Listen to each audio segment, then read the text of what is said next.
The cell membrane is a thin, flexible layer that surrounds every living cell.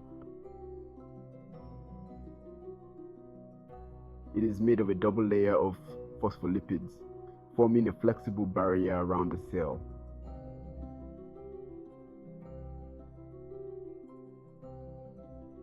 The membrane is selectively permeable. It lets useful substances in, but blocks harmful ones.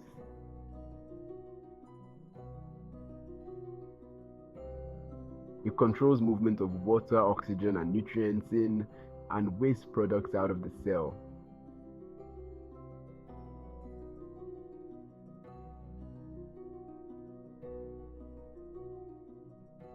Remember, the cell membrane is the gatekeeper that maintains the cell's internal environment.